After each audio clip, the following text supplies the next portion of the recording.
I received an invitation to a high school reunion. It's not a large-scale event. It's a reunion for our senior year class. I remember receiving an invitation about 4 years ago, but I couldn't make it due to scheduling conflicts. This time, I'm planning to make it work and attend. I'm already in my mid-30s. Even if they weren't my closest friends, it wouldn't be bad to catch up with the folks I spent my sensitive teenage years with after a long time. I took another look at the invitation. Seeing the name of the man who initiated and is organizing the class reunion, I remembered something. Back in my senior year of high school, Andy came to me almost in tears and said this: "Nathan, you are going to take over the family business, right?" "I don't want to." His family ran a church, and his father was a pastor. He was crying back then in our senior year, saying he didn't want to become a pastor. But it seems he ended up taking over the church after all. He must have become a respectable pastor after taking over from his father. Now I have one more reason to look forward to the reunion. Since I've already gone into detail, I might as well mention that I too took over my father's work. My dad is a family doctor. It's the so-called family doctor or town doctor. It's been almost 5 years since I joined my father's practice after working at a university hospital. My father is still actively continuing as the head of the practice. Old-time patients have always referred to my father as Dr. Senior Thompson and to me as Dr. Junior Thompson. About 30 people attended the reunion. Some had changed so much that I couldn't immediately recognize them, while others looked just as they did back in the day. Among them, Elizabeth caught my eye. In high school, she had a mature aura, yet when she laughed, her dimples made her the adorable Madonna of our class. Now, she seemed even more charming, possessing a youthfulness that could pass for someone in their 20s. "Nathan, it's been so long. I've wanted to see you." She initiated the conversation. Her saying she wanted to see me made my heart skip a beat. Seeing her smile directed at me gave me a jolt of excitement. It's an honor to be remembered, you know. We weren't that close in high school. She was popular with both boys and girls, a high flyer out of my reach. To her, I was probably just one of the many plain, unremarkable classmates. Though she might not remember, there's one unforgettable rainy day memory I have of her. Still, seeing her after so many years and being told she wanted to meet is perplexing. Even now, I'm just a plain, unremarkable local doctor on the surface. At the reunion, she was very popular, quickly surrounded by classmates happy to reunite. "Are you married yet?" "I'm still single." I heard someone say that. Realizing she might also be single, I stood there feeling somewhat pleased, but as more people joined the conversation, I found myself pushed out of the circle. It seemed like talking to her wasn't going to happen. So, I made up an excuse about wanting to hear some priest stories from the organizer and was about to leave the scene. Just then, she grabbed my arm and stopped me from leaving. "Nathan, it doesn't look like we'll have much time to talk today. Can we meet up soon? Just the two of us." "Just the two of us, I mean, sure." We hurriedly exchanged phone numbers. "I'll call you then," she said with a bright smile and returned to the lively group. I watched her, dazed. Being asked to meet up, just the two of us, left me bewildered. Yet, the invitation from the Madonna of my past left me in a dreamlike state. The next day, she got in contact with me right away. She mentioned she wanted to invite me to a sushi place she frequents. By invitation, she meant she would cover the costs. That would be imposing on you. Of course, I tried to decline. "It's no imposition, please, let me," she insisted with a sweet voice. "What's going on?" I couldn't help but be cautious about such a generous offer. There's no such thing as a free lunch. I hadn't asked about her current job, but for all I knew, she could be in some kind of weird sales job, selling ridiculously expensive down quilts or something. "Nathan, you're a doctor, right?" "Yes, that's right." "I want to hear about it, so it's settled, right?" Whether she sensed my wariness or not, she pressed on with that sweet voice. "What kind of stories are you interested in?" When I asked again, puzzled, she said in a voice that was half teasing, half endearing, "That's for us to discuss when we meet." Zing. My heart was struck. It's uncertain whether it's true or not, but one often hears stories about men and women reuniting at reunions and sparks flying, leading to an unexpected romance. In that regard, there's no problem for me as I'm single and have no significant other. She said she wasn't married either. With these thoughts and filled with anticipation, I happily made my way to the sushi restaurant we agreed on. It had a modern design, resembling an upscale bar. Upon giving my name, I was escorted to a private room. She was already there, waiting for me. "Thank you for coming all this way today," she said, formally greeting me. Something about her demeanor felt off. "You must be busy, being a doctor and all." "Well, somewhat, yeah." She watched me sit down with a smile on her face. But her smile seemed more like a professional courtesy, somewhat distant. "Something feels off," I thought to myself.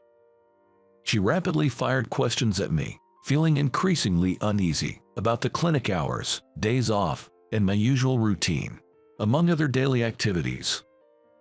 Indeed, she had mentioned over the phone that she wanted to hear about my life as a doctor. It didn't seem like she was trying to sell me a luxury down quilts, but still. "What's this about? Are you researching the lifestyle of a town doctor like me?" When I couldn't hold back and asked, she seemed to freeze up, tensing all over. "Is something wrong?" As I spoke, she slapped her forehead with the palm of her right hand. Then, she hastily pulled a business card from her bag, readjusted herself in her seat with a rustle, and presented the card to me with both hands. "I'm so sorry. I mistakenly thought I had already introduced myself at the reunion."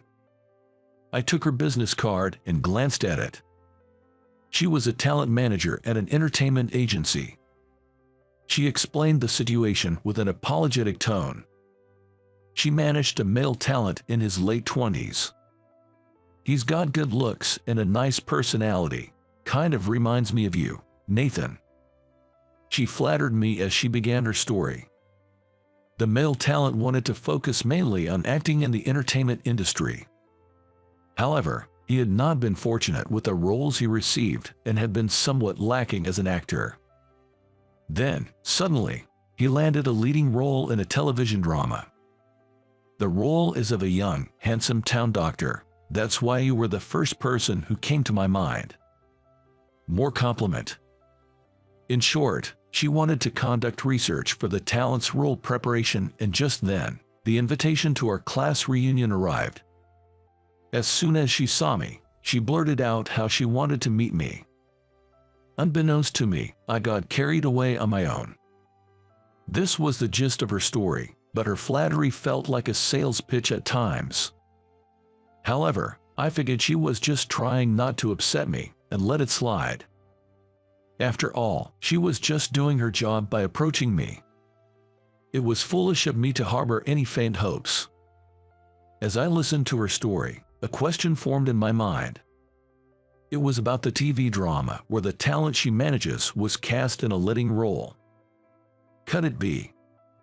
I'm so bad at this. I acted as if I had already told you about this and ended up asking all those impolite questions up front. After she finished explaining, she lightly tapped her head. Watching her do that, I found her slightly clumsy side rather endearing.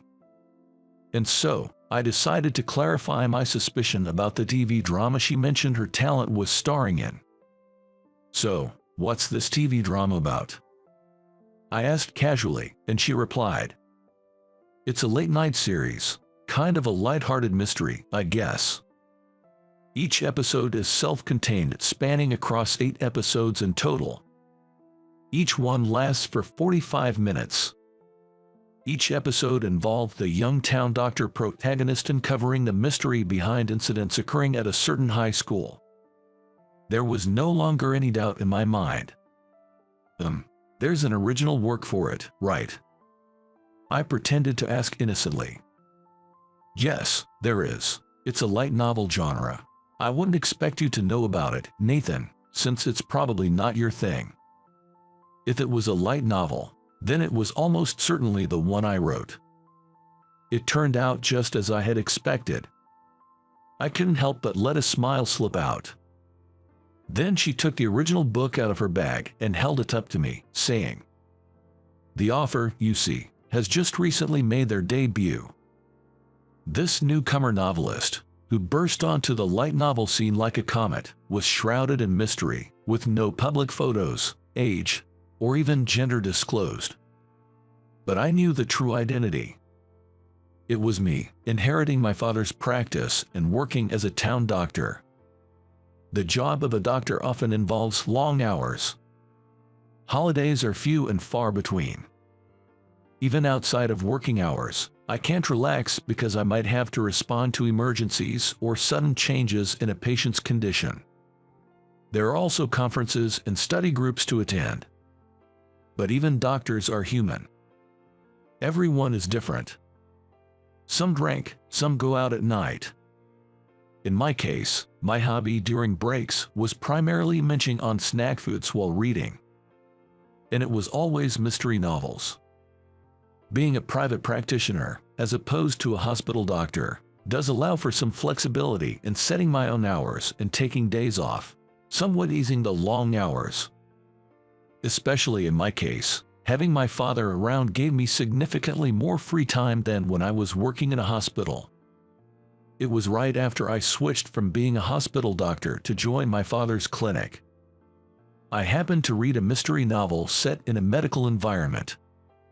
However, its plot was so far-fetched that I stopped reading midway. At the same time, I thought to myself, if something like this can be published, then I can write one too. The publisher of that book was holding a competition to discover new authors. With my newfound free time, I decided to take on the challenge of writing a mystery novel featuring a town doctor as the detective. I submitted my finished work to the competition. It didn't even get selected. However, later on, one of the judges from that competition, an editor, reached out to me.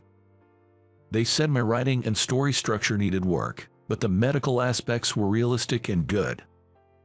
They also found the setting of the main character as a town doctor interesting. Given that, I was invited by the editor to try my hand at a light novel he was planning. The idea was to use the town doctor from a story I had written as the detective in a high school mystery he was devising.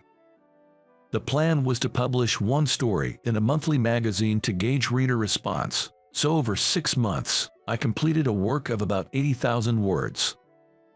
This story was well received when published in the magazine, leading to a series and eventually a book publication. And now, that book was being turned into a TV drama. The show is a comedy with no gruesome incidents, where the recurring highlight is the protagonist, a town doctor, dramatically revealing a culprit with a "was you" moment. However, this is always interrupted by a call from an elderly patient, a childhood friend, asking for help with her unending diarrhea. As I absent-mindedly reflected on how I ended up juggling roles as both a town doctor and a novelist, she said, "That's why I'd like to hear more stories from you." "Sure, I can't promise I'll be of much help, though," I answered, pretending to be unaware. Maybe this was the moment to reveal that I was the mystery author behind the drama. However, I had kept the identity of the author hidden from the public and had missed the timing to reveal it in the conversation. Moreover, compared to the renowned author Mr. Thompson, she should find it easier to reach out to the town doctor, who was her high school classmate. Who knows, with these meetings, trust might grow and turn into something more, right? I calmed my racing heart. I'm a doctor, after all. It's not uncommon for novels and comics to be adapted into movies or TV shows. Of course, the author's consent is necessary for such adaptations. The publishing company approached me about the drama adaptation. I was also shown a project proposal for the drama. In my book, I set the historical background to the time when I was in high school, but now it's been updated to the present. New elements, not found in the original, such as a young female teacher, have been introduced to add a romantic storyline with the protagonist, a town doctor. These were among the suggested changes. Whether novelists or manga artists, creators often have a deep attachment to their work and a unique worldview. That's why I've heard that some authors can be quite vocal and demanding when it comes to adaptations. However, being a newcomer, I believed that printed words and visuals are inherently different.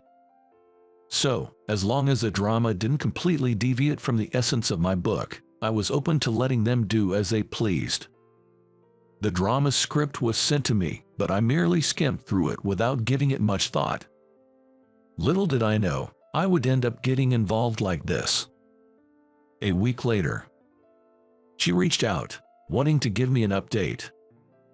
In return for the last time we went out for sushi, I met up with her under the condition that it would be my treat at a place I knew.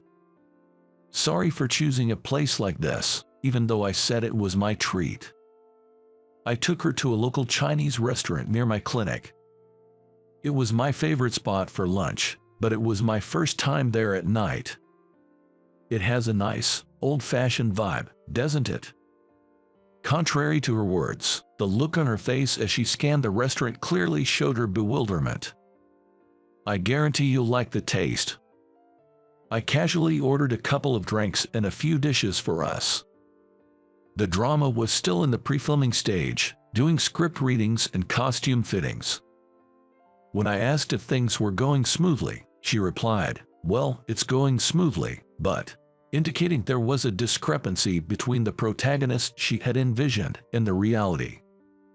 The protagonist in the original is more straightforward and simple-minded, you know. She pondered over this as she started with the spicy Chinese-style cucumber dish. "Oh, this is good."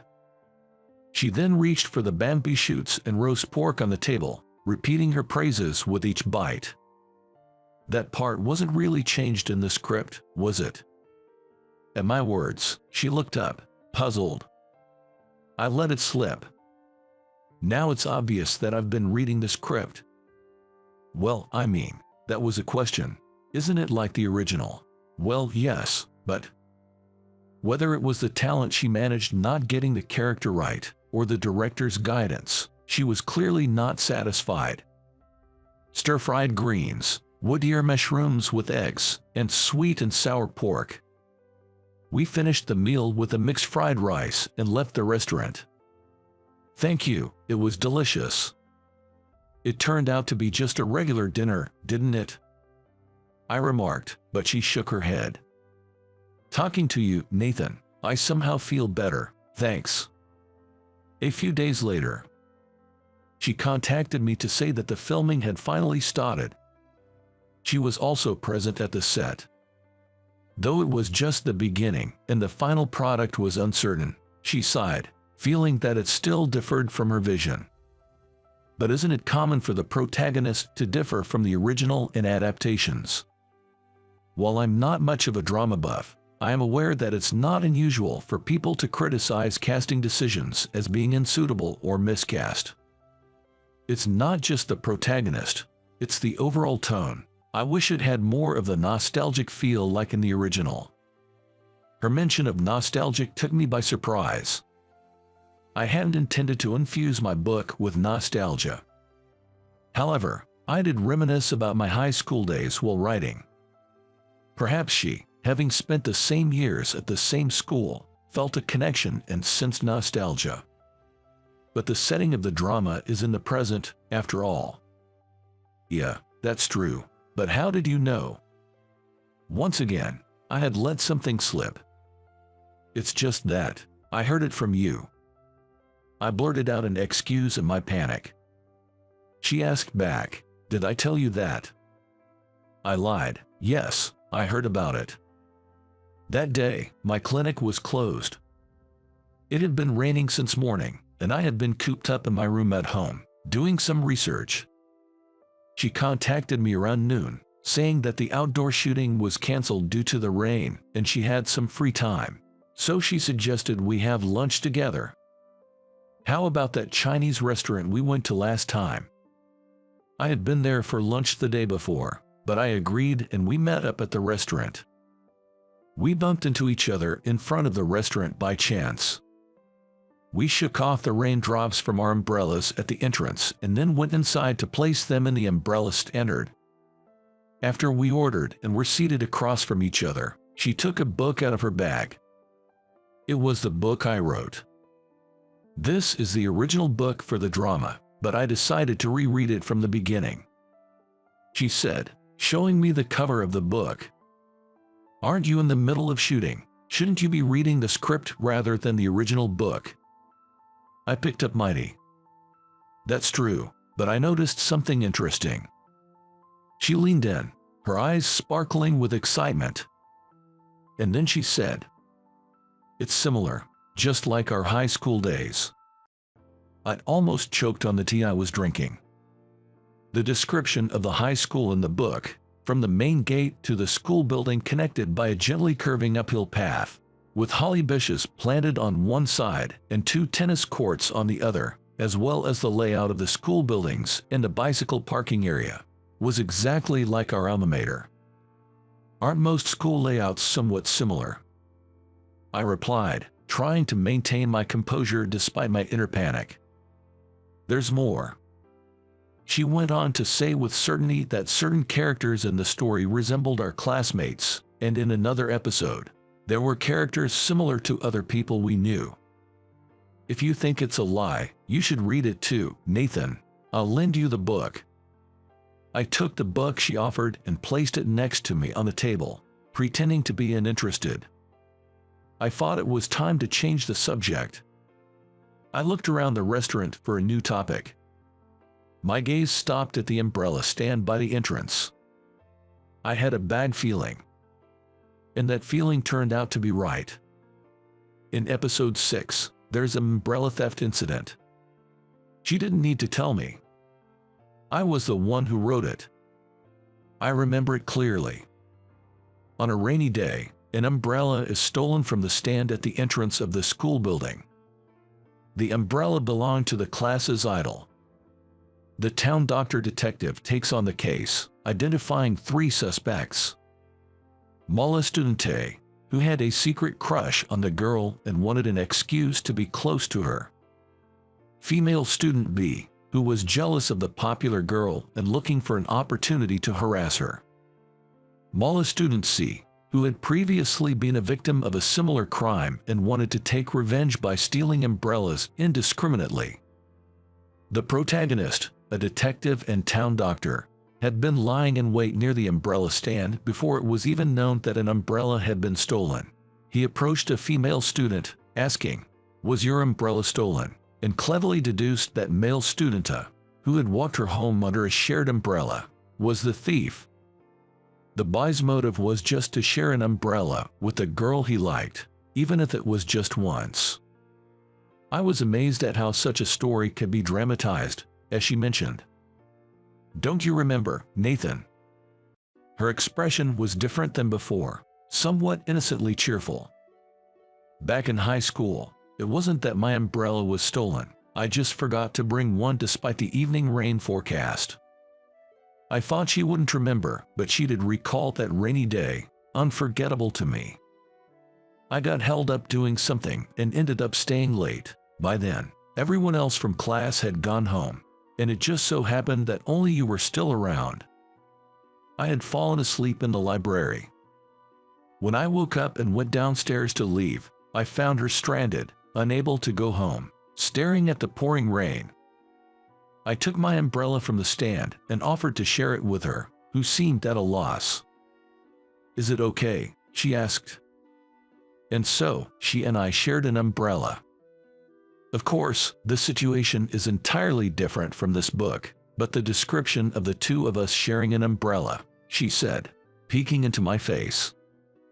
With a faint smile, she seemed to say with her eyes that she saw right through me. I admitted defeat. I give up. Yes, it's me. I'm indeed the author behind this book. I knew it. From that day on, we stayed in touch frequently, regardless of her work, and found time to meet whenever we could. You often hear stories about men and women reuniting at reunions and suddenly falling into a forbidden love. I always wondered if those stories were true or not, but it seems they might not be entirely unfounded. Though, in our case, it wasn't a forbidden but a rightful love. We need to buy a bigger one, don't we? I said, pulling her closer by the shoulder. This umbrella was too small for the two of us to fit under. On the day of the Christmas party that would wrap up the year. After arriving late, I noticed a female subordinate standing alone outside in the cold winter of December. "What's going on?" "It's a gathering for those with high academic credentials only," they told me, with just a high school diploma, to wait outside. I wonder who told her that. Seeing the female officer shivering and holding back tears, I couldn't just stand by. Education isn't everything. It didn't seem right that her hard work, despite her diligent efforts at work, wasn't being recognized. And then, I quietly reached for my phone in my pocket. "My name is John. I work for FBI as an executive assistant director, responsible for overseeing the branch. Susan, have you gotten used to the atmosphere in this branch?" Yes, I was quite anxious when I transferred from the field office to here at the FBI headquarters, but now I feel secure in my work. This must be such a wonderful place to work that you wouldn't consider working anywhere else, right? I'm not joking, I really think so. I believe it's all thanks to you, John. Me? Yes, everyone here is exceptionally kind, but I believe it's because we have you as our boss. If that's the case, I'm glad, not sure, though. You made my job so much easier and has helped me tremendously. I'm glad to hear that. I know you have a family to take care of, so don't overdo it. Thank you so much. Raising your son all by yourself, I think you're doing something truly commendable. I'm just doing what needs to be done. Well, that might be true, but I remember you said you weren't confident in your physical strength. Thank you for your concern. I don't have kids of my own, but I understand the difficulties of balancing work and household chores. Oh, do you? When I was in high school, my parents passed away in an accident. I'm sorry to hear that. I had a much younger brother that I worked very hard to provide for. You had such a difficult time when you were still a teenager. Of course, I think it would have been impossible alone. Without the support of those around me, who knows where I'd be. People are willing to help out because of who you are, John. You're giving me more credit than I deserve. I'm now the boss, but I don't think it's all on my own. The support from relatives, friends, and various people is what made me who I am today. That's why I want to be kind to my subordinates. Even as an executive assistant director at the FBI, I've never forgotten that. Without those around me, I might have given up back then. You've overcome many hardships to be where you are today, John. It sounds cool when you put it that way. Seeing Susan, who transferred from a local field office, reminds me of the old days. Somewhere in my heart, I might be seeing a reflection of my younger self. One day, the topic of our annual event came up. It was a man named Mike who first suggested it. John, the Christmas season is upon us, isn't it? That's right, I had almost forgotten. I'll look up some nice places. No, I've already made a reservation. Really? You've already booked? That was quick. Since I am a Harvard Law School graduate, and I passed the FBI exam with top honors, he said. Does that have anything to do with booking the Christmas party? If I do say so myself, I'm a very gifted and competitive person who wants to take the leadership in doing many things. Regardless, it's always appreciated that you invite me every year. It seems like the Christmas parties are usually held among colleagues of similar ranks. Exactly. Not everyone gets invited, so I'm always happy to be included. With someone as well respected as John, it's only natural. Anyway, John, please make sure you come. I've booked a special place. Thank you, I'm looking forward to it. Mike was elitist and proud, but a man who could get the job done. I trusted him to handle things. But at that time, I had no idea what was about to unfold. On the day of the Christmas party, I had to contact Mike unexpectedly. I'm sorry, but something urgent came up at work. Is that so? Tough break, John. It won't take too long, so I'll probably be late. Is that okay? Not a problem at all. Please get in touch later. Thanks. I'll wrap up as quickly as I can and head to the venue. I hurriedly began working on the unexpected task. It was more extensive than I anticipated, and by the time I finished, the Christmas party had already started. Man, I need to hurry. I rushed to the venue that Mike had booked. There, I found someone standing alone outside the venue. Is that you, Susan?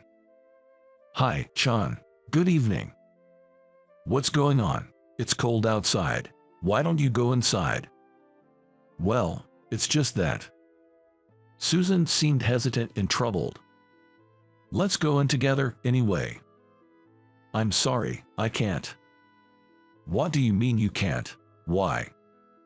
Mike and some others told me to wait outside. What? Why? Because I only had a high school diploma. They don't want to drink with someone of a lower education level. What? Did they really mean that? Yes. But I only have a high school diploma too.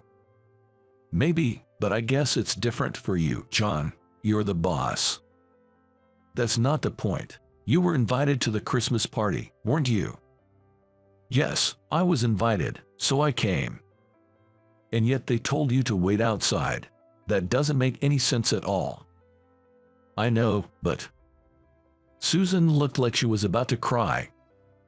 Considering it was the Christmas season, it was extremely cold outside. It was utterly unreasonable to make her wait outside. Susan, let's go to a different place. What? There's no need to wait here for a Christmas party. There are plenty of other nice places we can go to. Let's go. But, I was told to wait. There's no need to wait. You don't have to comply with such unjust demands. But shouldn't you go, John? I have no desire to drink with people who would treat you like this. I'm sorry, this is all because of me. What are you talking about? You've done nothing wrong. There's absolutely no need for you to apologize. Thank you. Let's go. It's too cold to stay outside any longer. You might catch a cold. Yes. I quickly arranged for a place and headed there with Susan. We caught a taxi and hurried in. It's a bar that is dedicated to creative dishes, and everything they served is top-notch. Really, I'm looking forward to it. Still, I'm appalled by Mike and the others' behavior. Oh, by the way, do you need to let Mike know? I called him earlier and even sent a message, but there was no response. I see. The Christmas party must be in full swing. He probably hasn't noticed. I guess so. Don't worry about it. They have their own thing going, and we'll have our fun. You're right. I'm sorry for being so down. Anyone would be upset after what happened. It's completely understandable. I'm really glad you're here, John. You're welcome. Hey, looks like we've arrived at the place. I paid the taxi fare and got out with Susan. Well, we should greet them. Greet who? You'll see once we're inside. I opened the door to the establishment and entered with Susan. Hey, John, we've been waiting. Michael, sorry to keep you waited. What is Michael here? It's a year-end party for the senior management. I was supposed to drop by later. I had no idea. John, who's the lady with you? This is Susan, who transferred to my branch from the field office. Would it be all right if she joined us? Come on, let's have a nice drink since we're here. Thank you. At a Christmas party filled with senior management, Susan was initially quite nervous. However, her tension gradually eased. Susan, do you also have a high school diploma only? Yes, I do. I'm a bit embarrassed to admit it. What's there to be embarrassed about? Everyone here at this Christmas party is a high school graduate. Really, is that so? Just because someone's part of the senior management doesn't necessarily mean they're highly educated. I see. Maybe I had some prejudices.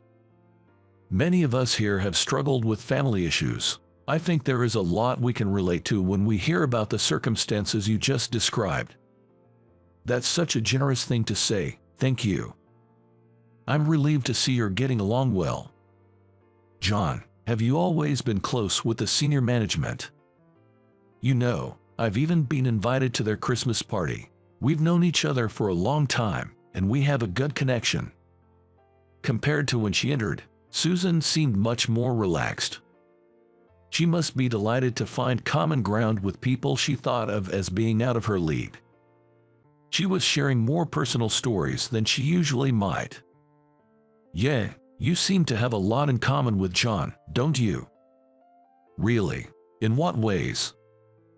Oh, in many ways. What do you mean by that specifically? Well, no need to delve too deeply into that. Let's just enjoy our drinks for now. Oh, okay.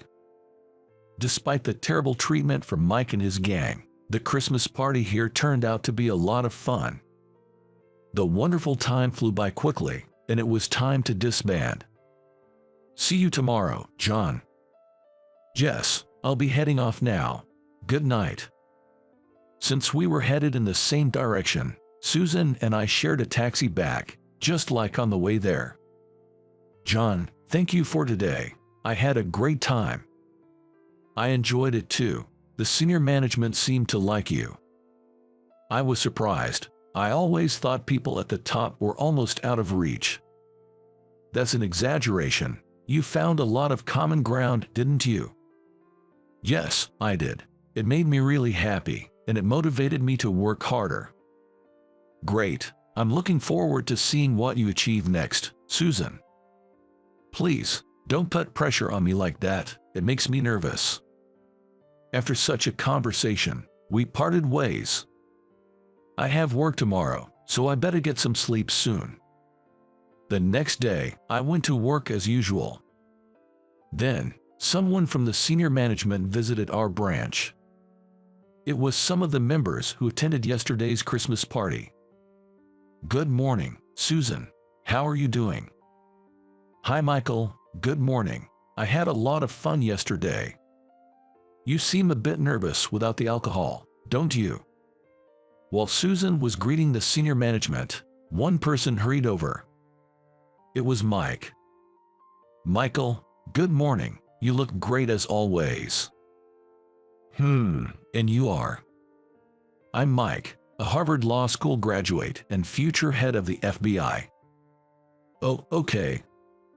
The senior management seemed visibly perplexed by Mike's sudden self-promotion.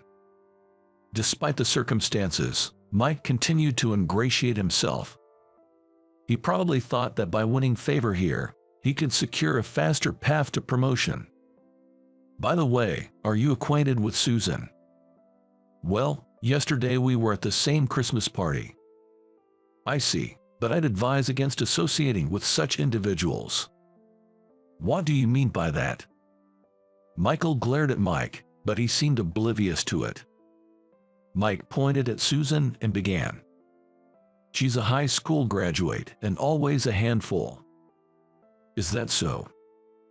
It slows down work, and it's really troublesome. Working with capable people like you must be entirely different. Do you think that has anything to do with educational background? Of course, it's directly proportional to a person's value. You understand that, don't you, Michael? Are you truly saying that from the bottom of your heart? Absolutely. Anyone who says education doesn't matter is just making excuses for their lack of it. What's your opinion on people with lower educational backgrounds? People with middle or high school education are not even human. They are the absolute bottom, never reaching the level of a Harvard graduate like myself. You're quite confident, but you clearly didn't understand anything. Excuse me. One's excellence doesn't require formal education. I'm a high school graduate myself. Wait, are you high school graduate? That's what I said. Is there any problem with that? No way.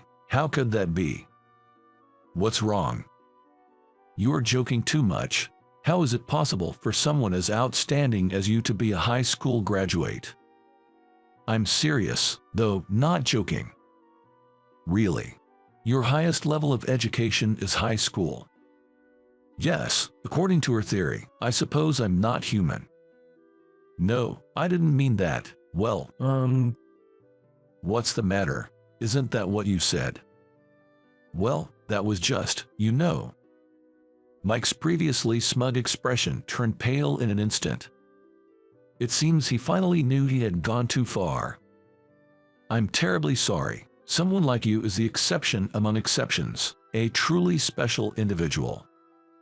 So there are exceptions among those with lower education levels. Yes, there are two kinds, you and everyone else. You're flattering me quite a bit, aren't you? Of course, people like Susan here, who are useless, are a completely different breed. It's almost insulting to even compare them. So it's because you can look down on others like that, that you do what you did yesterday. What did I do yesterday? Oh dear, you're not going to pretend you don't remember such a terrible act, are you? What are you talking about? I don't recall meeting you yesterday. Who said anything about me? I'm talking about what you have done to Susan. What? Oh, what was that again? Even though you invited her to the Christmas party, she wasn't allowed inside the venue, right? No, there was a little situation with that. What kind of situation? I'm all ears. I'm expecting an irrefutable argument. Well, I mean, after all, our culture is a predominantly male world, right? I'm listening. So, since the members at yesterday's Christmas party were all men, I thought Susan might find it boring. But you knew who the attending members were from the start, didn't you? Well, yes, but if she was just going to wait outside until the Christmas party was over, wouldn't it have been better to send her home? Oh yes, that's true. I hadn't thought of that. Michael, you always have such a unique perspective. Are you praising me or mocking me? Absolutely, I'm praising you. You thought that would please me. Michael glared at Mike with a look that could scare off like a demon. Overwhelmed by his presence, Mike began to cry like a baby. I'm so sorry. I'm disappointed in your character. It's a reminder that there are things far more important than educational background. Oh my. As we're talking, I remember hearing numerous complaints about you. What? There have been several reports of you harassing people with only a high school diploma. Harassment, that's not it at all. I'm just teaching them the harsh realities of society. Teaching. So, what you did to Susan was also teaching, was it? Well, yes, that's exactly it. It's all done out of love. Mike tried to justify his indefensible logic. Michael looked at him with disdain and spoke calmly. I see. Then, let's conduct a thorough investigation and decide on an appropriate punishment. Punishment? Please wait. I just wanted to improve the quality of the organization. So, you consider improving quality important? Of course, I always put the organization first, beyond my own interests. That's a commendable thought. I agree with it. Thank you. Well then, I'll take my leave now. Yes. The senior management left. Mike seemed relieved that his viewpoint had received some agreement. However, a few days later, a shocking order came from the senior management for Mike. What? Me? Transferred? That's right. You're being sent. Wait a minute. Why do I have to be transferred? Are you dissatisfied? Of course I am. I want to elevate myself with my peers here at the headquarters. The place you're being transferred to is known for being very strict. That's terrible. You mentioned to the senior management that you prioritize the organization first, right? What does that have to do with anything? Michael agreed with you. Yes, but a transfer doesn't make sense at all. No, your transfer was decided because it was deemed necessary for someone who puts the organization first. What? You're a troublemaker who disrupts the harmony of the organization. We don't need that. That's harsh. How could I, a Harvard Law School graduate, be a troublemaker? That's impossible. You are free to think what you want. By the way, your transfer destination is famously strict, so brace yourself. What? Wait a minute. I was raised as a cherished only child. I can't handle a strict workplace. If it's too much, you're free to resign. Oh. The decision to transfer you is final. It won't be reversed. This is all Susan's fault. Don't blame others for your own failings. Shut up. I'll make you regret ever looking down on me. I'll climb higher than you could ever imagine. Is that so? Do your best. Don't mock me. I'll make all you low-educated people regret getting cocky. With those parting words, Mike was transferred. About 6 months later. John, have you heard about Mike? What happened? It seems he quit the FBI. What? After all his talk about making us regret it. He ran away because it was too tough. He had always had a smooth sailing career as a Harvard graduate, so he couldn't handle the sudden setback. Well, he couldn't turn his frustration into motivation. I wonder what he's doing now. I saw him at the park the other day. The park? Doing what? Susan happened to pass by the park in front of the station, where she saw Mike emerging from a makeshift home made of cardboard boxes. It seems their conversation went something like this. Mike, what are you doing here? It's you, Susan. Please, I'm begging you, give me some money. You must have some savings, right? Wait a minute. I can't just give you money like that. And are you living in the park?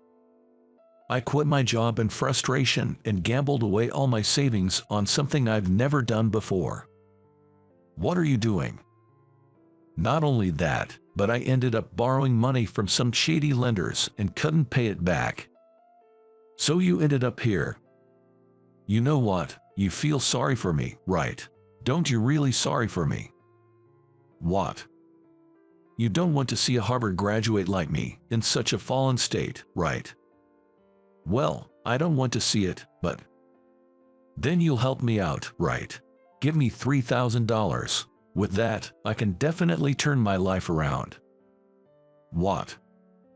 I'm a Harvard graduate, you know. With that amount of money, I can do anything, be it investing or gambling. The possibilities are endless. I refuse. What? I don't want to help someone who looked down on me and harassed me. How could you say something so cold? I just explained why. Excuse me. Wait, I am sorry about all of this. I think you're the best talent, even if you only graduated high school. Thanks for that, but it's not making me happy at all. Please, I'm begging you. You're my only hope. My parents have disowned me. I'm at my wit's end.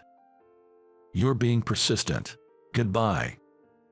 After that, Susan never encountered Mike again. I see. So he's living quite a miserable life now. After all the time he did to look down on me. And now you are a great asset to the workplace. Well, I wouldn't say so. You focused on using your computer knowledge to streamline your day-to-day work, right? Yes, I've always been interested in computers and studied them since I was a student. Thanks to your efforts, you are now assigned to the cyber division and are making a name for yourself. It's really awesome. Thank you. Actually, I used to be in the cyber division myself. Really? I had no idea. I was interested in computers just like you. With the rise in online crimes, I thought I could use my knowledge to help combat them. I never would have guessed you were in the cyber division. People are not what they seem. Hey now, what's that supposed to mean? Sorry, I just couldn't picture it. I used to hear that a lot when I was in the division. When Michael said you and I were alike at the Christmas party, he must have been referring to this. That's right. We also talked about computers, so he must have thought so. I'm glad I cleared that up. If you have any questions about the cyber division, feel free to ask me anything. If so, as a senior member of the cyber division, would you be willing to teach me some things? You are quick, aren't you? Sure, no problem. How about we go out for a meal this Saturday? I'd love to have a more detailed chat then. Let's do it. I know a great place we can go to. This became the start of Susan and me meeting up more frequently, even outside of work. Initially, we only talked about work, but gradually we began discussing our family lives and hobbies. Before we knew it, we weren't just having meals together, but also going out to various places. Sometimes, we even took Susan's child to amusement parks. About half a year into this relationship. Susan, would you consider dating me? What? The more we met outside of work, the more I found myself drawn to you. Thank you, but what? Are you sure you like me? Susan said this with a lack of confidence. Instead of words, I chose to respond by embracing her. John, I want you. Please, consider dating me with the intention of marriage. Yes, if you're sure you love me, I'd be happy too. And so, we began dating. Susan's child quickly grew fond of me, and I genuinely adored him. A person's academic background is undeniably a testament to their effort and achievement. However, a lower level of education does not equate to a lack of value in a person. Through these events, I was reminded of this simple truth. Having been transferred from a regional branch to the head office, I, a high school graduate, went to greet the female department head, a national university graduate, only to be immediately looked down upon. Places for low-educated and incompetent individuals like you don't exist here. Head back to the countryside promptly. That seat you're occupying is mine from today. Thank you for your service up until now. Huh? After graduating high school, I took the entrance exam and got a job at a local company. There were various reasons for aspiring to join this company, but the main one was its convenient location near my home. Maintaining a good distance from others is one of my strengths. However, the branch I was assigned to is particularly known for its familial atmosphere, making it unnecessary to worry about troublesome interpersonal relationships. The company itself is among the top performers nationwide, with branches across the country. Maintaining the original corporate culture while adapting flexibly to changing times seems to be the secret to this company's long-standing success as a leading enterprise. In this branch, from the top executives to the lower-level employees, there's a shared commitment to the company's overall work ethic. As a result, the colleagues, seniors, and juniors all have good relationships and coordinate well with each other. Thus, work is always done quickly and at a high level. Although I generally get along well with everyone and it's a great company, there's always that one person who I find difficult to deal with, and in this case, it's Lily, who works as the chief manager. She is a subordinate of Travis, a senior executive at the head office, and is among the top candidates for future leadership roles, despite being a woman. She's a bit older than me and has secured her position through sheer talent, outperforming her peers and seniors. Lily is an elite employee who joined the company after graduating from a national university. Aware of her capabilities, she seems to have a competitive nature that overwhelms those around her. Moreover, she's known for her fearless attitude and drive, which have allowed her to ascend the corporate ladder at an unprecedented pace. My discomfort with Lily began shortly after I started working here. When I first joined the company, the entire company's anniversary party was scheduled to be held at our branch. This was because, before moving to New York, this location used to be the headquarters. It seems the venue was chosen due to its historical significance as the original founding place of the company. Despite the busy season, we had to juggle our regular duties with the frantic preparations for the party. However, it was extremely problematic that the head office delayed sending the program details and guest list until the last minute, despite our repeated inquiries. We only received a response a week before the party, forcing us all to prepare after hours. On the day of the party, Travis, one of the president's sons, arrived early at the venue, seemingly to make an early greeting. He was accompanied by his subordinates, including Lily, who was not yet a department head at that time. It turns out that the company has a fair amount of nepotism, especially at the head office, where various factions are vying for succession. Travis and his group, being part of one faction, arrived in large numbers and began to chat in the still being prepared venue, hindering our work. We hoped they would leave soon, but our wishes were ignored until the very end. The turning point was when Travis noticed me and introduced me to his subordinates. Let me introduce everyone. This is Joe, who recently joined us straight after high school. His action seemed to signal the emergence of an unexpected rival to his subordinates. When he stepped away to take a call, they forcibly kept me from returning to my preparations and started offering me drinks. However, I was only 18 and still underage. Despite my polite refusals, they didn't seem to care. "What? You can't drink the alcohol we offer? You're quite cheeky, aren't you? Hey, bring some snacks over here. Leave that for later." They continued to be a nuisance, starting a drinking party and disrupting the place even though we were still in the middle of preparing. They went as far as stopping people from working and coercing them to join in, doing whatever they pleased. Completely disregarding us, busy with setting up the venue, some, emboldened by alcohol, even started demanding that we pay attention to the head office staff. They only left just before the start time, having done nothing but hinder our preparations. Naturally, not a single one offered to help clean up, leaving us to deal with the aftermath that shouldn't have been necessary in the first place. Some of the staff, who were not heavy drinkers, were forced to drink and became incapacitated. As a result, fewer people were available to prepare for the party, and the progress and rehearsal checks for organizing the event were significantly delayed. Despite further delays in setting up the venue, the start time was fast approaching. Just when they returned, they began pointing out flaws in the party preparations as if looking for any excuse to criticize. Moreover, they unreasonably pressured us not to shift the scheduled time at all. Other employees who had finished their work joined in to help, but we were ultimately forced to start the event underprepared due to their constant interference.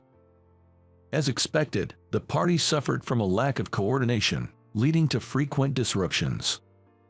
Travis's subordinates, who had been a constant nuisance and rushed us, did not offer any support to us, the branch office staff managing the event. "What's with this mess? You show too little respect for the company." How dare you start drinking before even finishing the preparations? Even during the party, they seized every opportunity to highlight our mistakes and mock us, turning us into the laughingstock at the drinking table. And this incident ended up affecting the branch's reputation for a while. Don't get ahead of yourselves just because you're in charge today. Know your place. Such useless people. It's a letdown, typical of a rural branch. Every time they laughed at us, I felt their gazes filled with sheer malice. This became even worse during the mingling time. Led by Lily, who had been heckling our mishaps, Travis's subordinates boldly approached us. "Thank you, country folks, for the poorly managed party. Quite fitting of you." Swallowed by their pace, we were disheartened by our own downfall. They, seemingly satisfied, began to openly express their true feelings, perhaps encouraged by the alcohol. Don't get cocky just because Travis introduced you. You can't even manage a single event properly. After all, what can you expect from someone with a low education and incompetence? Travis overestimated you. We heard you were capable, so we left the planning to you last minute, but this is all you could manage. I noticed why the instructions for the anniversary party were delayed until the last minute. It was all just harassment intended to make us fail. In the end, isn't it best just to silently work under the head office? Don't worry, we won't ask you to manage a party again. So, we had been deliberately sabotaged by them from the start. As they ranted, they left laughing. This was my first-hand experience of the infighting rumored to be rampant in the head office. 5 years since that incident. Thanks to the diligent efforts of everyone at the branch, our reputation gradually recovered. And I had been personally appointed by President Blackwood for a transfer to the head office. Honestly, I still harbored negative feelings towards the head office because of that incident. I felt burdened by this appointment, and my colleagues, who had shared the bitter experience, sympathized with me. However, an order from Mr. Blackwood himself was not reversible. The head office still seemed to be embroiled in succession conflicts and factionalism, complicating interpersonal relationships. The infighting affected work to the extent that it was hard to focus. The party incident had made it clear to me, and I expected such sabotage to be a daily occurrence at the head office. Compared to the head office, our branch was truly a paradise. Pulling myself together, I prepared myself for the inevitable. Eventually, the day came for me to start at the head office, and I began my rounds of greetings, including checking a layout of each department. Over the past 5 years, the situation had changed significantly. Travis had been ousted by his own subordinates and forced to resign. His former subordinates had since aligned themselves with different successors. And Lily was now working under Elijah Great Falls, a branch manager at the head office. When I finally visited Lily's department, where she was now a manager, she gave me a dubious look and immediately started berating me. "I thought I recognized you. You're the low-educated incompetent who messed up at the anniversary party." Despite her continued disdainful attitude, I politely greeted her in front of her subordinates. She continued to look down on me, treating me as a worthless rural bumpkin. "How do you find New York? Why don't you learn how to host a party before you leave? Though I guess that's unnecessary for you now." "I'm here to learn as much as I can," I responded without retaliating, simply deflecting her comments, which seemed to irk her even more. Incapable individuals apparently lacked the brain power to understand sarcasm. She muttered softly, blatantly rejecting me with her words.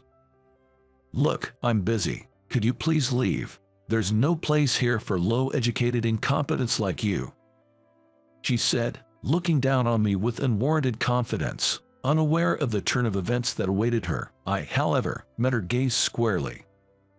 "That's actually my seat, Lily. Thank you for your service until now." What kind of joke is this?"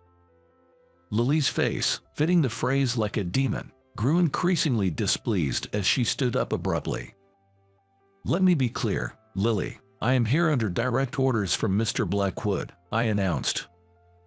Pulling the official order from my suit's breast pocket, I placed it before Lily so she could see for herself. "An official order has been issued for you as of today.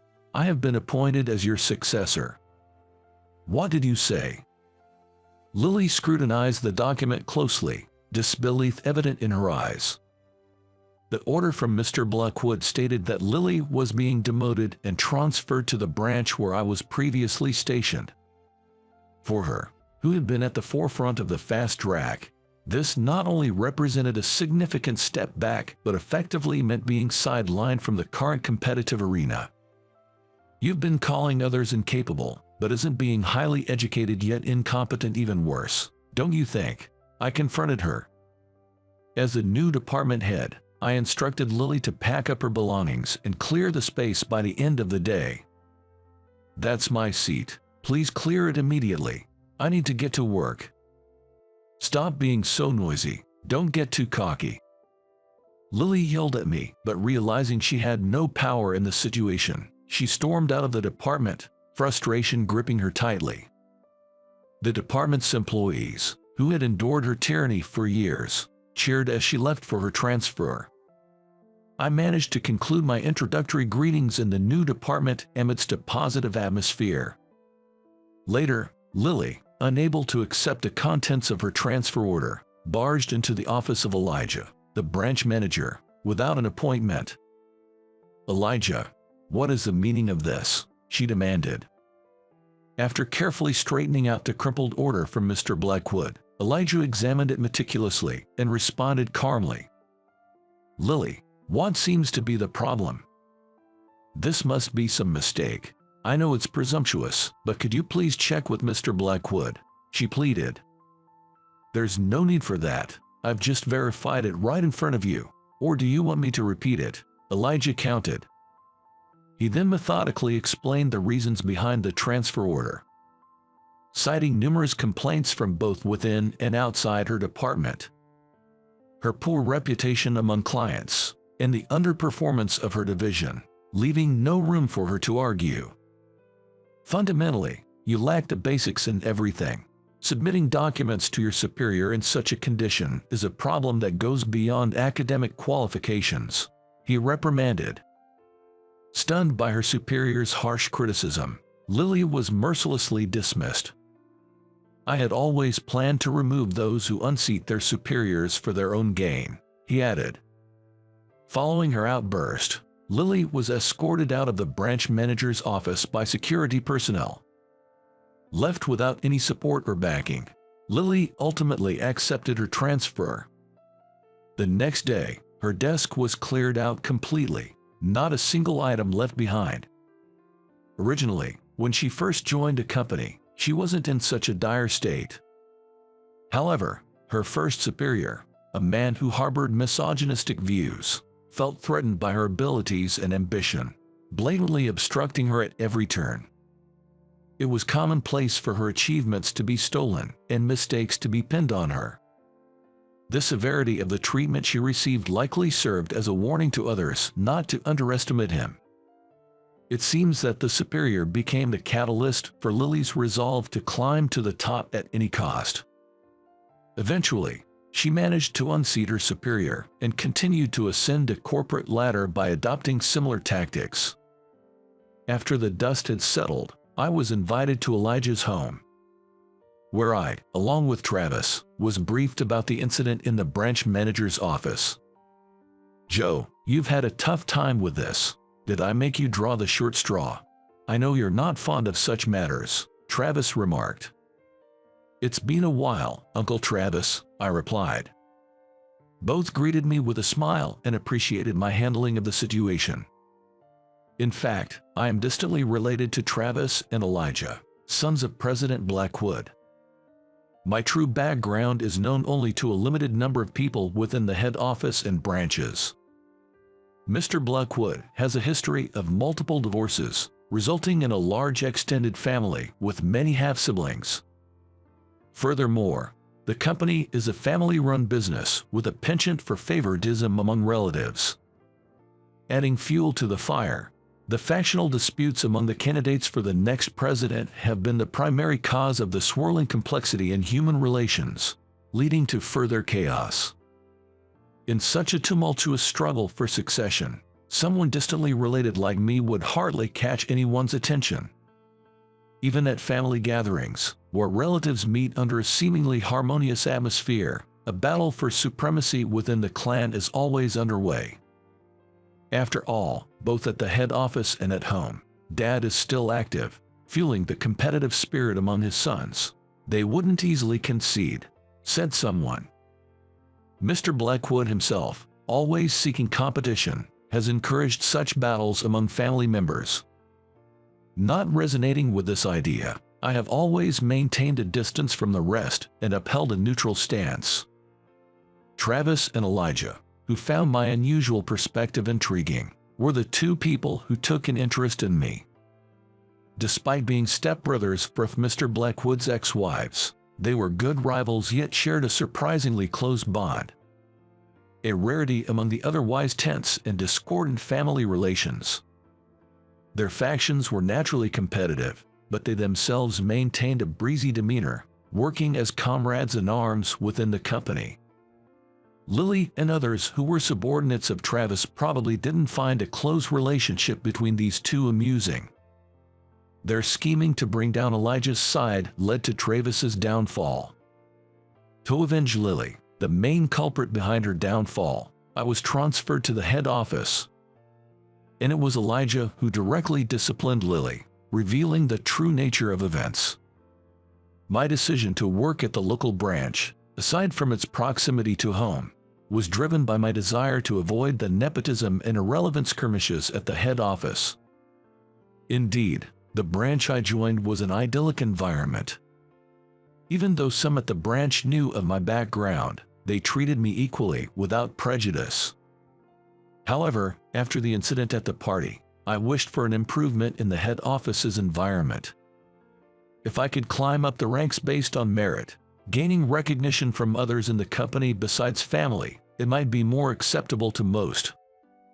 That's why I saw my transfer to the head office as an opportunity to make a difference. By the way, is that the real reason you called me to the head office? I asked. Upon hearing my question, Travis and Uncle Elijah exchanged glances and smiled. Do you think this is all about favoritism? This incident also provided me with some relief. I am grateful. Prompted by their response, I shared my true concerns. I just hope the pervasive culture at the head office changes. I have no interest in joining factions just to sabotage others' work. Elijah, poised to be the top candidate for the next president, asserted confidently. The branch you were at might have been ideal, but the head office is different. You'll understand once you work here. Travis, with a calming tone, advised me as if mediating. Joe, things don't always happen at the timing we desire, he said, as if reminding himself more than me. We can only try to turn the events that befall us into something positive, making the choices we've made the right ones. I felt a tinge of melancholy, sensing what lay ahead at the head office. So, in the end, I'm just going to be used for various schemes, right? I questioned. Elijah didn't confirm or deny my question. Travis, having distanced himself from the conflict after his downfall, quietly nodded and added, Joe, you might be struggling now, but whether you end up being used or not is entirely up to you. Encouraged to do my best wherever I am, the conversation came to an end. Subsequently, I was assigned to a department under Elijah's faction at the head office. The work at the New York head office was vastly different from the branch, not just in tasks but in the sheer number of competitors we had to deal with. Of course, there were obstructions and petty sabotages from other factions. Perhaps understanding my genuine intentions, Elijah instructed us to proceed with integrity, leading by example through our work achievements. As a result, Elijah gained overwhelming support in the succession battle, and the interferences towards us significantly decreased. 3 years passed, and then came a turning point. Mr. Blackwood, who had been an active executive, passed away suddenly one morning. Following his unexpected demise, a grand funeral was held, and we all mourned his loss. In the subsequent executive meeting to decide the successor, Elijah, as widely anticipated by most outside the executive circle, secured over half of the support and was appointed the next president. As the new president, Elijah did a series of reforms at the head office, starting with abolishing nepotism in hiring and favoritism in work practices. The factions centered around family members remained intact even afterwards. However, as the favoritism towards relatives diminished, those without real ability began to be transferred one after another, leading to the gradual decline of factions. As employees with genuine skills were recognized for their work without relying on factions, they made significant advancements, greatly improving the company's internal atmosphere. Taking this as an opportunity, I often submitted requests for transfers. With the changes at the head office, I felt there was no longer a purpose for me to stay there. Becoming one of Elijah's trusted subordinates and contributing through my work achievements, I was promoted smoothly. However, realizing my lack of interest in further promotions, I declined any further advancement. I found myself missing the irreplaceable comfort of that branch. Occasionally, during business trips to the branch, I noticed that the personnel had changed, but the unique atmosphere and corporate culture remained unchanged. It was something special that even the improved head office couldn't offer. However, Elijah was reluctant to approve my transfer requests. The branch, being an exceptionally good workplace within the company, rarely saw people leave, and the lack of vacancies also played a part. Having been demotivated about my job at the head office for quite some time, I took a bold step and submitted my resignation. Upon seeing it, Elijah sighed. "I had hoped to show you the same vistas I've seen. Was the head office not appealing enough? I'm truly grateful to Mr. Great Falls for changing the bad practices at the head office, but my role here has ended. Could you please let me return to where I belong?" Mr. Great Falls took my resignation but didn't respond immediately. For the time being, I was given a month's leave by the president's order and went back to my hometown. During the leave, I fully moved out of my residence in New York and visited Mr. Great Falls' home before my leave ended to express my gratitude. At that time, we shared drinks not as a president and an employee but as relatives. We reminisced about Uncle Travis, who passed away suddenly before he could become president, and I expressed my gratitude and respect to Uncle Elijah once again. Later, having returned to my hometown, I found myself heading to my former branch in a suit once again. The personnel had changed quite a bit since my time there, and it seemed there were few who remembered me. Yet, the warm and comfortable corporate culture had been passed down unchanged. With a renewed spirit, I headed towards the entrance, grateful for the opportunity given by Mr. Great Falls. To my surprise, I was greeted by many familiar faces among the welcoming employees. Among them, my eyes caught a particular female employee. Holding a bouquet of flowers to welcome me was Lily, who had been transferred to the branch after I left. She seemed to have undergone a significant change in character since then. Initially, she caused quite a stir in the workplace. But as she adapted to the branch's environment, her ambition faded. The distressful, tense relationships she had at the head office were nowhere to be found here. She shifted towards a life that valued a good balance between work and personal life, transforming into a completely different person. Her previously sharp demeanor softened, yet she retained a strong core, skillfully managing and helping those around her. Now in the secretarial department, her work is highly regarded not just within the company but also by clients. Her change was likely influenced by her marriage to a partner she met and fell in love with at the branch. Mr. Great Falls had concerns about Lily and me being in the same branch, but it was she who insisted on giving me the welcome bouquet. Regardless, seeing her happy and different from her time at the head office brought me relief. Approaching me with a smile, she warmly welcomed me. "Congratulations on your appointment as branch manager, Joe." On that day, I thought my wife would be thrilled to hear my story. But she clearly stated, "Going together is impossible." Since we started living separately, she has become more lively. She even wears clothes I've never seen before in front of me. I couldn't help but start suspecting her actions, and eventually, I took such drastic measures.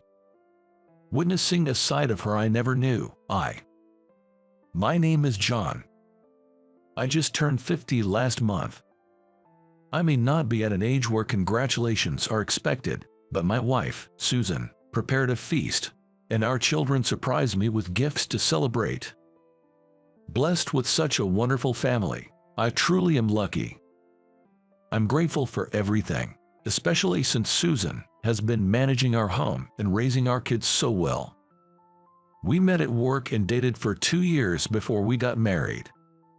She wanted to keep working for a while, and did, but after finding out she was pregnant, she reluctantly quit her job because I wanted her to stay at home. The belief that the wife should manage the home and the husband should earn for the family might be old-fashioned, but I just can't seem to change that mindset. Susan seemed to understand and never complained. So, I thought she agreed with it. But that was just my assumption. I created an atmosphere where she couldn't voice her opinions, and maybe I just convinced her to agree with me. And I was under the illusion that our family was harmonious. After that, Susan gave birth to our son, Tyler, and 3 years later, our daughter, Lily, was born. In my career, I was given important responsibilities, leading a life that could be described as smooth sailing. I had subordinates at work who relied on me. I was competent in my job and enjoyed riding my motorcycle on weekends. I took pride in being a capable man. Once both kids started elementary school, Susan expressed her desire to work again during school hours. Considering she had wanted to continue working even after marriage, it's possible that the decade she spent as a stay-at-home mom, from Tyler's pregnancy to Lily's elementary school years, felt suffocating. However, back then, I couldn't understand her feelings. "You want to work. Isn't my salary enough? We'll need more money as the kids start taking lessons and such." "That's exactly why I want to work, so I can fully support what they want to do," she said with sparkling eyes. But back then, I failed to notice that spark in her eyes and ended up saying, "Susan doesn't need to worry about money. I learn enough, and you just need to support what the kids want to do." I couldn't bend my policy of providing for my wife and children. It never occurred to me that Susan wanted to work for reasons other than money. Perhaps understanding my stance or simply being dismayed by it, Susan swallowed her words about wanting to work and never mentioned it again. That didn't mean our marriage was falling apart. We would go out as a family on weekends and take trips during long holidays. I thought we were a happy family. Susan, as a homemaker, took perfect care of the house every day, looked after the kids well, prepared delicious meals, and waited for my return. The kids were also growing up to be obedient and nice, engaging in activities like baseball and piano. I'm truly grateful for everything, as it was all possible because my wife stayed at home and took good care of our children. My son graduated from college, had a child right away, got married at 23, and became a father. Lily is enjoying her college life at 20. I continued to focus on development work in the field, and my efforts were recognized when I was offered a transfer. I was asked to become the head of a new factory in a certain town and to get involved in training newcomers. At that time, I had just turned 50. Unable to give an immediate answer, I spent the whole day contemplating by myself. with Tyler having moved out and Lily being in college. The kids have grown up enough to live without their parents. Leaving behind our comfortable life for the countryside, I began to think that spending time there with my wife might actually be nice. Without consulting my wife, I decided to accept the transfer order. That day, after work, I went home and broached the subject of the transfer to my wife. For some reason, I was convinced that she would be thrilled with the idea and would definitely follow me. However, her response was not what I had imagined. "I can go with you." "What did you say just now?" I asked again, doubting my own ears. "I don't want to sell this house. Plus, Lily is still living with us, so I can go with you." Since she had never expressed her own will so clearly before, I felt rejected and became dejected. Feeling deflated, I was sitting there when my wife continued.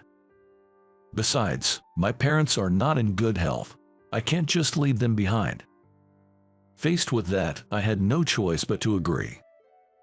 "Yeah, it would be worrisome to move with them not feeling well. All right, I'll go alone then. I'll come back on weekends." "That sounds good. I'll prepare a feast for you on weekends," she said, softening her previously tense face into a smile.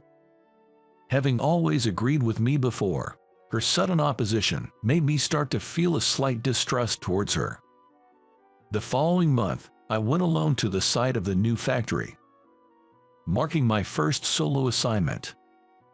Initially, as the construction was still underway, I worked from a makeshift prefab office, handling training and other operational tasks. During that time, I spent my weekends returning home to my waiting wife and daughter. As the factory got busier and completion neared, my trips home became less frequent, sometimes every 2 weeks or once a month. One day, I decided to return home unexpectedly, without informing my wife. "I'm home," I announced as I opened the front door, only to find the entrance cluttered with bags and cardboard boxes from deliveries, which was unusual for my tidy wife, and shoes scattered about. "Ah, are you back today?" she asked in a flustered manner, starting to tidy up the entrance. "I just thought I'd come home since work has slowed down a bit, but what's with this mess?" I inquired, concerned about her well-being. "Sorry, I caught a cold and have been bedridden," she said with a wry smile. "Are you okay? Don't push yourself too hard." "Thank you, I haven't been shopping, so how about we eat out today?" she suggested. We decided to go out for a meal.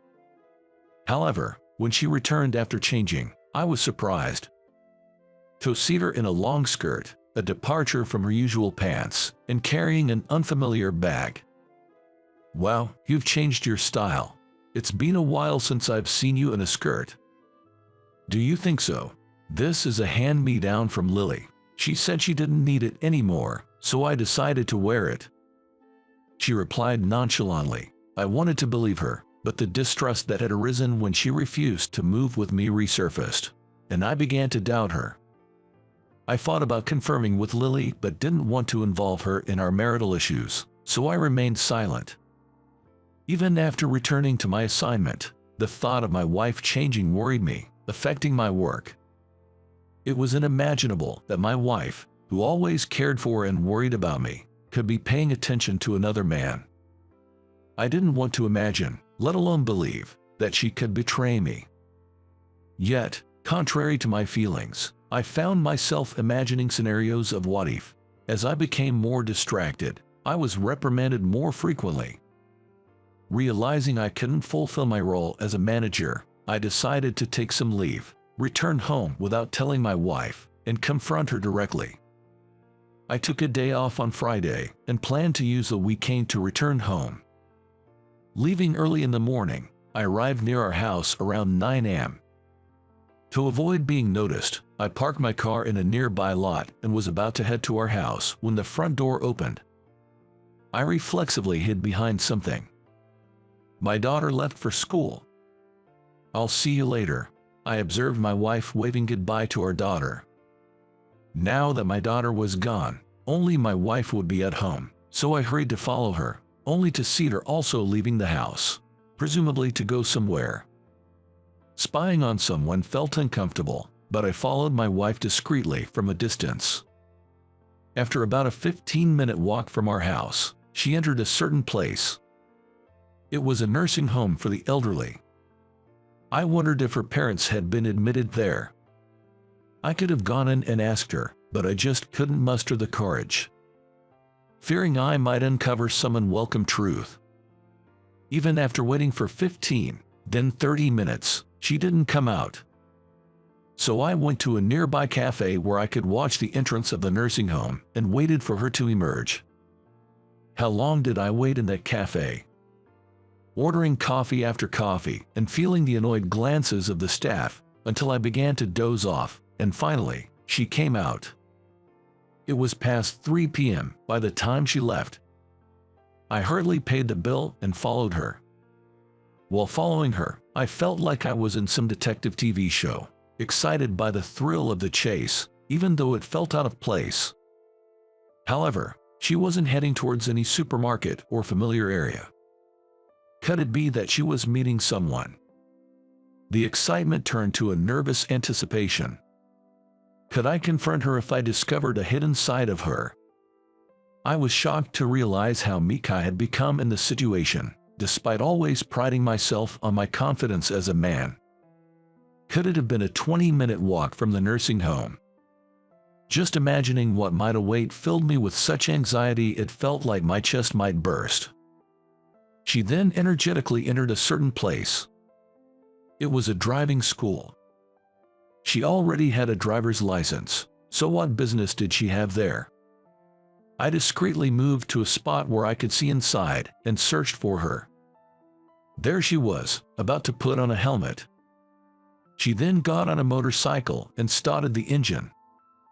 I rubbed my eyes in disbelief, but there was no mistake. It was my wife, learning to ride a motorcycle. She looked as happy as a child excited for a much-anticipated class. I felt deeply saddened that she had kept this a secret from me. Dejected, I walked back home. Upon opening the door, I found my daughter had already returned. "Dad, what's up? Did you take the day off work?" she asked, surprised to see my dispirited demeanor. "Yes, I took a day off. Hey, did you know that your mom was working?" You should ask Mom directly. I have a part-time job now, so I'm heading out," she said, waving goodbye before leaving. I sat on the living room sofa, reminiscing about the sight of her working and taking motorcycle lessons. She always smiled at home, but the smile I saw today while she was working and learning to ride was different. It seemed to radiate from within. The traditional belief that men should provide and women should take care of the home had been my way of life, but I began to wonder if it had been too restrictive for her. I wanted to avoid burdening her with housework, childcare, and a job. But upon reflection, I realized that if I had taken on half the household duties, she could have pursued work without it being too much of a burden. Seeing her so vibrant and alive outside the home made me realize that what I had been doing might have been more of a hindrance than a help. Lost in these thoughts, I didn't even notice the living room darken as the day turned to night. Then, I heard the sound of the front door unlocking. In the dark room where no one was supposed to be, my wife noticed my presence and let out a scream like cry. Yikes! Whoa, what's wrong? I hadn't even realized I had startled my wife and approached her, speaking up. "Is that you? What are you doing in such a dark room?" She turned on the light and looked at me. Sorry, just lost in thought. Mind sitting here for a bit?" I encouraged my wife to sit on the sofa. "But I have to prepare dinner. Does it have to be now?" My wife hurriedly stored the groceries in the fridge and reached for her apron to start dinner. "Can you sit here instead of making dinner?" At my words, she stopped reaching for her apron and finally sat down opposite me. "Susan, I'm sorry." What for?" What are you apologizing for? I had someone follow Susan today. You followed me? Yes, walked from the morning to the nursing home, left there after 3 p.m., and then walked to the driving school. She looked a bit sheepish upon hearing my story, but soon laughed and said, "You caught me in everything." She said it in a childlike manner. "I'm sorry for keeping it a secret, but why?" That's because, well. As I hesitated to speak clearly, she spoke up for me. "You thought something was fishy because I didn't want to move with you for your job transfer, right?" I felt my face turning red as she spoke my exact thoughts. I just nodded silently. Seeing this, Susan burst into laughter. She seemed much more cheerful and louder than when we lived together, which made me wonder if her personality had changed. Noticing my surprise, she explained, "I'm working at a nursing home now. There are many people hard of hearing or very cheerful, so I naturally ended up speaking like this. Why did you decide to work secretly, and why are you taking motorcycle lessons?" I pressed on, wanting clear answers from her. She was silent for a moment but then looked me in the eyes and began to speak. "You always told me not to worry about money and allowed me to want to work. It wasn't just about money. I wanted more social connections. Staying at home every day, waiting for the kids, cooking meals, and then it all starts over again. I couldn't bear the thought of my life being just about being a housewife. I wanted to talk to people outside of our family." She shared her true feelings, looking away and then back at me. "So when you mentioned the possibility of relocating for work, I thought it was my chance. I couldn't boldly go against your wishes of keeping me as a housewife while living together. That's why I said I wouldn't move with you and took up the nursing job I had been invited to by a friend. It's tiring, but it's refreshing. It makes me feel alive." And then, one thing led to another, and I thought I'd get my motorcycle license. "You were interested in motorcycles?" "The first time I rode a motorcycle was with you. I always enjoyed the wind on my back when I rode with you. But then I thought, shouldn't I be more than just protected by you all the time? I want to be with you for a long time and enjoy your hobbies too. Every time you went on a bike ride, I wished I could share that joy with you." So that's how it was. I had it all wrong. Hearing her inner thoughts made me want to hug her tightly right there and then. "A strange misunderstanding. Don't tell me you thought I was cheating." She laughed off my embarrassed demeanor, finding it funny. "No, it's just that you seemed so lively since I've been gone, and seeing you in skirts, I got worried." "That's absurd. I'm still the same, whether now or before. It's because you work so hard that I can pursue what I want now. I'm very grateful for that. So, once I get my bike license, there's something I want us to do together. Will you listen?" "Of course." With a beaming smile, she said, "I want to go on a bike tour with you. I've always wanted to try touring." "Bike touring?" "I want to ride a bike and visit various tourist spots." Hearing this, I made a decision.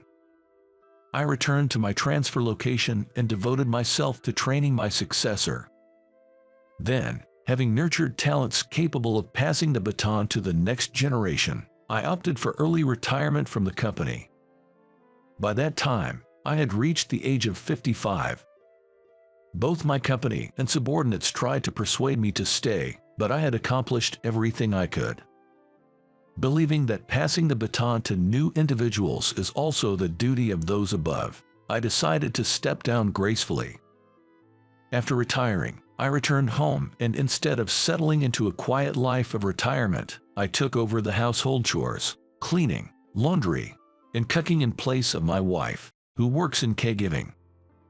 I also ended up taking care of our eldest son's children.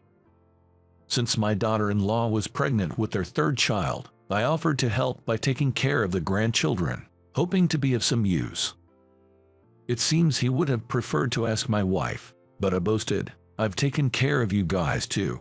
Leave it to me with confidence," which led to me picking up the 5-year-old and 4-year-old grandkids from kindergarten almost daily and spending the afternoons playing with them.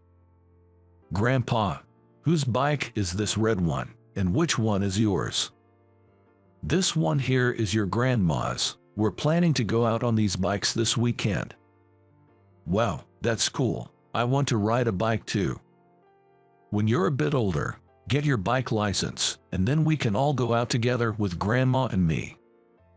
After dropping the grandkids off at home, preparing dinner and waiting for my wife to return from work became my daily routine.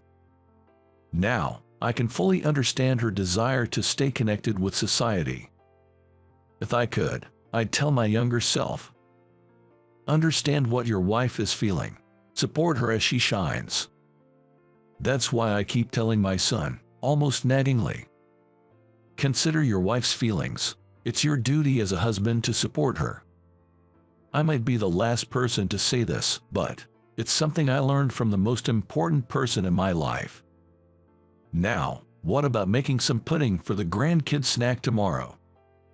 Imagining their happy faces, I felt excited about the start of my second life.